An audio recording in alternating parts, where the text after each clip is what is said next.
71 years ago, on a bright, cloudless morning, death fell from the sky and the world was changed.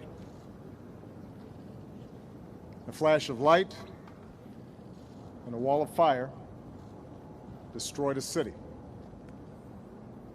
and demonstrated that mankind possessed the means to destroy itself.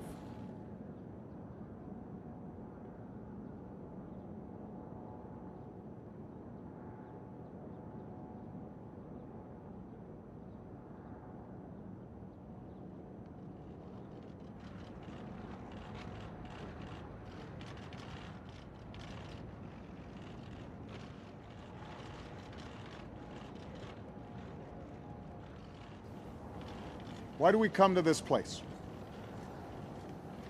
to Hiroshima?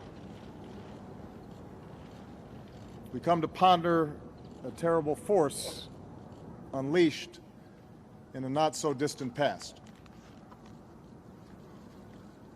We come to mourn the dead, including over 100,000 Japanese men, women, and children. Thousands of Koreans, a dozen Americans held prisoner.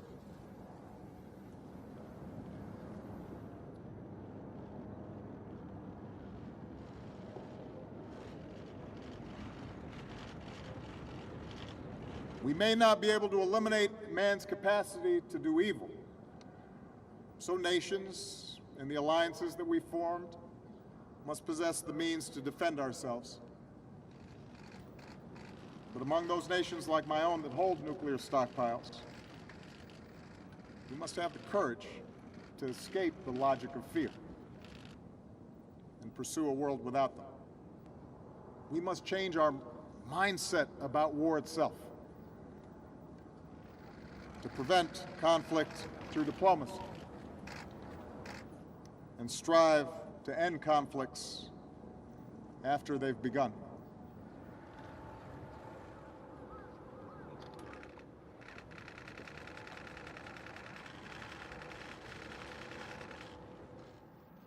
Every great religion promises a pathway to love and peace and righteousness, and yet no religion has been spared from believers who have claimed their faith as a license to kill. Nations arise, telling a story that binds people together in sacrifice and cooperation, allowing for remarkable feats, but those same stories have so often been used to oppress and dehumanize those who are different. Science allows us to communicate across the seas and fly above the clouds, to cure disease and understand the cosmos, but those same discoveries can be turned into ever more efficient killing machines. Technological progress without an equivalent progress in human institutions can doom us. The scientific revolution that led to the splitting of an atom requires a moral revolution as well. Mere words cannot give voice to such suffering. But we have a shared responsibility to look directly into the eye of history and ask what we must do differently to curb such suffering again. Someday, the voices of the Hibakusha will no longer be with us to bear witness. But the memory of the morning of August 6th, 1945, must never fade. That memory allows us to fight complacency. It fuels our moral imagination. It allows us to change. And since that fateful day, we have made choices that give us hope. The United States and Japan forged not only an alliance, but a friendship that has won far more for our people than we could ever claim through war. The nations of Europe built a union that replaced battlefields with bonds of commerce and democracy. Oppressed peoples and nations won liberation. An international community established institutions and treaties that worked to avoid war and aspired to restrict and roll back and ultimately eliminate the existence of nuclear weapons. And perhaps above all, we must reimagine our connection to one another as members of one human race. For this, too, is what makes our species unique.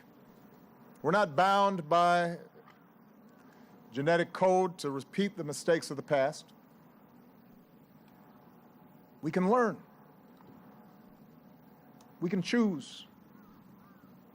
We can tell our children a different story, one that describes a common humanity, one that makes war less likely and cruelty less easily accepted. We see these stories in the Hibakusha, the woman who forgave a pilot who flew the plane that dropped the atomic bomb because she recognized that what she really hated was war itself. The man who sought out families of Americans killed here because he believed their loss was equal to his own. But staying true to that story is worth the effort. It is an ideal to be strived for, an ideal that extends across continents and across oceans. The irreducible worth of every person, the insistence that every life is precious, the radical and necessary notion that we are part of a single human family.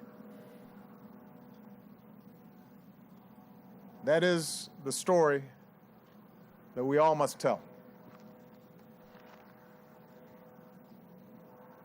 That is why we come to Hiroshima, so that we might think of people we love. The first smile from our children in the morning,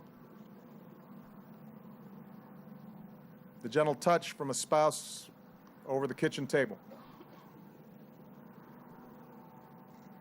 the comforting embrace of a parent. We can think of those things and know that those same precious moments took place here 71 years ago, a future in which Hiroshima and Nagasaki are known not as the dawn of atomic warfare, but as the start of our own moral awakening.